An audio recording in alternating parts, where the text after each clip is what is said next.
கோவை மாவட்டத்தில் பாரம்பரிய புறா வளர்ப்பு கலையின் மிக முக்கியமான போட்டி சீசன் தொடங்கிவிட்ட நிலையில் அவற்றை புறா கலைஞர்கள் ஆர்வத்தோடு தயார்படுத்த தொடங்கிவிட்டனர். பொழுதுபோக்கை தாண்டி போட்டி முறை சார்ந்த புறா வளர்ப்பு கலை குறித்து பார்க்கலாம்.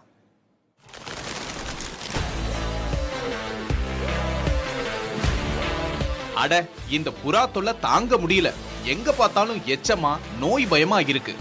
இப்படி புலம்புறவங்க லிஸ்ட்ல நீங்களும் இருப்பீங்க. ஆனா கோவைக்கு வாங்க, இங்க புறாக்கள்னா சும்மா இல்ல, அவையெல்லாம் வானத்துல சாகசம் பண்ற சூப்பர் ஹீரோக்கள்.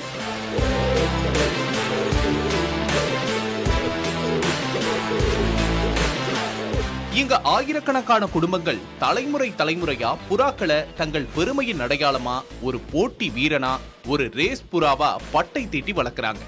மதுரை, சிவகங்கையில ஜல்லிக்கட்டு மாடுகளை தயார்படுத்துற மாதிரி கோவையில ஜூன், ஜூலை, ஆகஸ்ட் மாதங்கள்ல புறா பந்தயத்திற்கு